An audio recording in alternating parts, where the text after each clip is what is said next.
साथियों, वामसेप और भारत मुक्ति मोर्चा के द्वारा साथ में राष्ट्रीय पिछड़ा वर्ग मोर्चा के द्वारा आज बांदा मंडल स्तरीय सम्मेलन हो रहा है और इस सम्मेलन में जो विषय चर्चा करने के लिए रखे गए हैं वो विषय है केवल ओबीसी की जाति आधारित जनगणना की घोषणा करना तथा सभी समूहों की जाति आधारित जनगणना ना करना शासक वर्ग की ओबीसी तथा समस्त बहुजनों के साथ षड्यंत्र एवं विश्वासघात की नींव है। एक विचार मंथन। दूसरा विषय है भाजपा कांग्रेस की आपसी समझदारी से चुनाव में ईवीएम के दुरुपयोग का फायदा उठाकर द्विदलीय सांसदीय लोकतंत्र को पुनः स्थापित करना, यह बहुजनों का वास्तविक सत्ता से वंचित कर गुलाम बनाने का शासक जाति का षड्यंत्र है। एक गंभीर चर्चा। ये दूसरा विषय। तीसरा विषय है चलो गांव की ओर के अभियान का 100% अमल करना राष्ट्रव्यापी आंदोलन निर्माण करने के लिए अनिवार्य पूर्व शर्त है। विचार मंथन। चौथा विषय है समर्पित कार्यकर्ता किसी व्यक्ति विशेष का समर्थक एवं अनुपालक नहीं होता है, बल्कि संगठन के उद्देश्य, विचारधारा एवं अनुशासन का निर्वाहक होता है। 5 नंबर, बूथ लेवल तक सहयोगी संगठनों का नेटवर्क तैयार करना तथा राष्ट्रव्यापी आंदोलन की पूर्व शर्त है। एक चर्चा। ऐसे 5 विषय यहाँ आप लोगों ने चर्चा करने के लिए रखे हुए हैं। सभी विषयों पर संक्षिप्त में बात आप लोगों के सामने रखना चाहता हूं। साथियों, सबसे पहले ओबीसी की जाति आधारित जनगणना की घोषणा करना तथा सभी समूहों की जाति आधारित जनगणना ना करना। साथियों, आप लोगों को याद होगा कि हमारे माध्यम से हम लोगों ने ईवीएम मशीन के मुद्दों के लिए और ओबीसी की जाति आधारित गिनती करने के लिए भारत बंद का कार्यक्रम बनाया हुआ है और ये देश भर में अभी कुछ दिन पहले 15 तारीख को ये कार्यक्रम संपन्न हुआ और ये सारे देश भर में हुआ। तो वो बात हम लोगों को ठीक से जानना होगा। ओबीसी की जाति आधारित गिनती का मुद्दा हम लोगों ने 2000 में जब राजस्थान के जयपुर में वामसेप का राष्ट्रीय अधिवेशन हो रहा था तब हमने ये विषय रखा था और तब से लेकर अब आप अंदाजा लगाओ तो लगातार हम लोगों ने इस विषय पर सारे देश भर में जागरण करने का और ओबीसी को जागृत करने का अभियान चलाया हुआ है। 25 साल हो रहे। तो अब इसकी वजह से सारे देश भर में जब जागरण हो रहा है तो इसका बहुत भारी दबाव आरएसएस और भाजपा के ऊपर पड़ा आप बोलेंगे इसका क्या सबूत है? इसका सबूत है एक ओबीसी के व्यक्ति को, नरेंद्र मोदी को आरएसएस के लोगों के द्वारा देश का प्रधानमंत्री बनाना। आरएसएस के ब्राह्मण लोगों ने आरएसएस का संगठन बनाया, उस संगठन में कभी ओबीसी को शामिल नहीं करते, उसमें केवल ब्राह्मणों को शामिल करते। और ब्राह्मणों ने 100 साल तक अपनी जिंदगी लगाकर, बुद्धि, पैसा, हुनर, समय, श्रम लगाकर इतना त्याग और बलिदान करके एक ब्राह्मण को आरएसएस के लोग प्रधानमंत्री नहीं बना पा रहे। कभी आप लोगों ने सोचा? आप लोगों के दिमाग में ये सवाल पैदा नहीं हुआ होगा। ये सवाल तो हमारे दिमाग में पैदा होता है। ये समझदारी की बातें हैं, ये साधारण बातें नहीं है। जिन लोगों ने 100 साल लगाया, बुद्धि, पैसा, हुनर, समय और जिंदगी लगाया, इसके बावजूद भी एक ब्राह्मण को प्रधानमंत्री नहीं बना पा रहे। एक ओबीसी को प्रधानमंत्री बनाना पड़ा।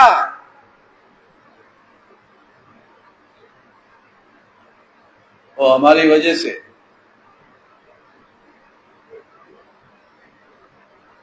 ब्राह्मणों ने क्या सोचा? हमारे निगरानी और नियंत्रण में रहकर काम करने वाला ओबीसी देश का प्रधानमंत्री बने, अच्छी बात है। हमारी गुलामी में रहने वाला ओबीसी देश का प्रधानमंत्री बने, अच्छी बात है।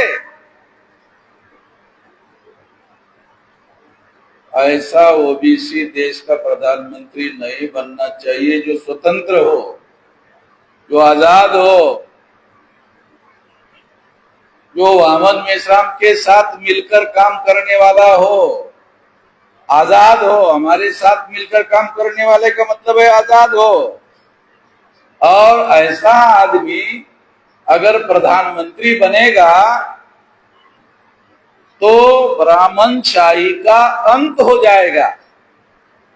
ब्राह्मणशाही का अंत हो जाएगा। मोदी 14 साल से प्रधानमंत्री है, सत्ता में है।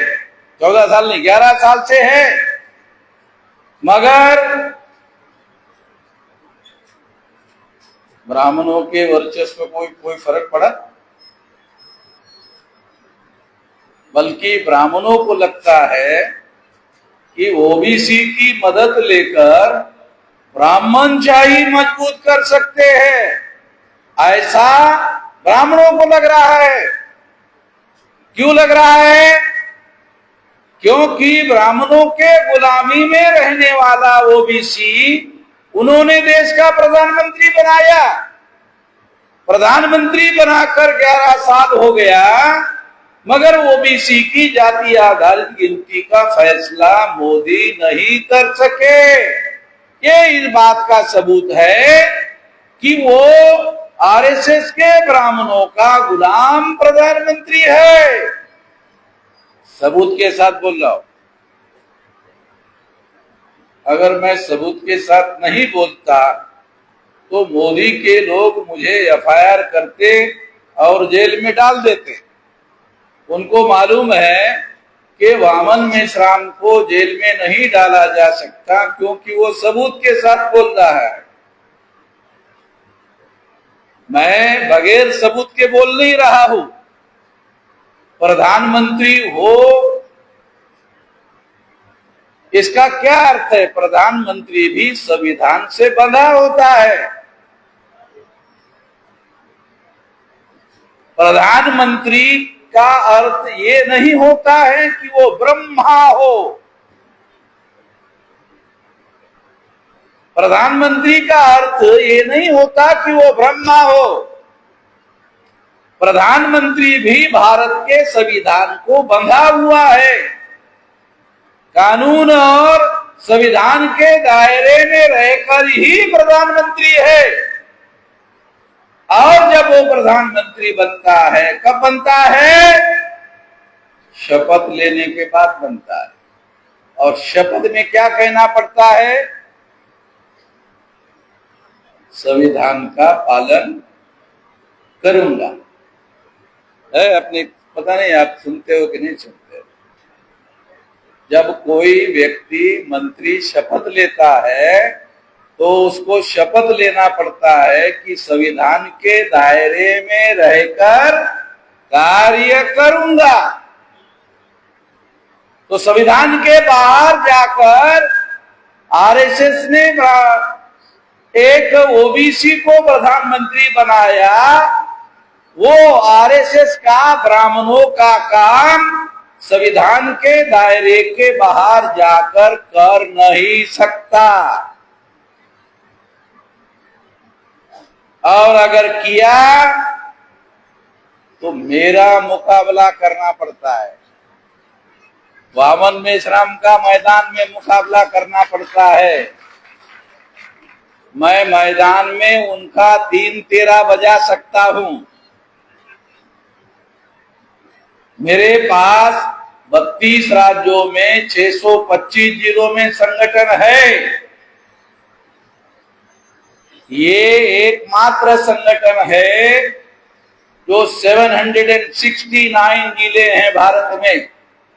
36 राज्य है, उसमें 32 राज्यों के 625 जिलों में संगठन है। भारत में फुले शाहू आम्बेडकर की विचारधारा मानने वाले का इतने जिलों में कोई दूसरा संगठन नहीं है, एकमात्र है। और ये एकमात्र है और किसी के डरे बगैर हम लोग हमारा काम करते हैं। आरएसएस का हेडक्वार्टर नागपुर में था तो हमने निर्णय किया था कि आरएसएस के हेडक्वार्टर को घेरने के लिए नागपुर जाएंगे। ऐसा किसी की औकात है भारत में? हमारे अलावा किसी संगठन की औकात है? ऐसा इधर सोच भी नहीं सकते। हमने नागपुर में जाकर आरएसएस के हेडक्वार्टर को घेरा। और क्यों घेरा था? हरियाणा में आरएसएस भाजपा की सरकार थी, उन्होंने हमें वहां कार्यक्रम करने नहीं दिया। मैं आपको बता रहा हूं, ध्यान से सुनो।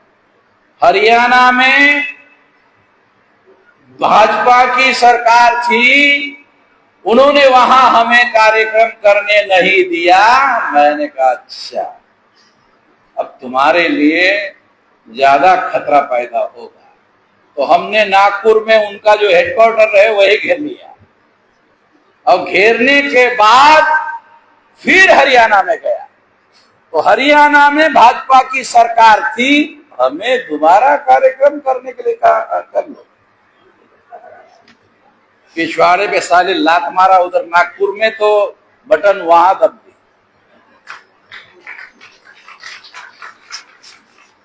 तो हरियाणा के आरएसएस की सरकार ने, भाजपा की सरकार ने सोचा जब साले नागपुर को घेर सकते हैं तो फिर तो हरियाणा की कोई औकात नहीं है। जब हमने घेर लिया तो नागपुर में आरएसएस में चर्चा शुरू हुई कि वामन मेश्राम का मामला ऐसे ही आगे बढ़ता रहेगा, ये नागपुर में हेडक्वार्टर आरएसएस का रखना खतरनाक होगा। नागपुर से आरएसएस का हेडक्वार्टर अयोध्या में ले जाना पड़ेगा, ऐसी चर्चा शुरू हुई। तो मैंने बयान दिया वीडियो बनाकर। क्या बयान दिया? जिस तरह से नागपुर भारत में ही है वैसे अयोध्या भी भारत में ही है, याद रखो। सब उनको समझ में आया नहीं था, अयोध्या तो भारत में ही है। और अयोध्या में वामन मेश्राम का संगठन है। तो अयोध्या तुम्हारे बाप का है। अरे राम पैदा ही नहीं हुआ, और रामायण के काल्पनिक में है। हमारे गधे लोगों को पता नहीं है, राम कभी पैदा नहीं हुआ, वो रामायण लिख करके रामायण में है।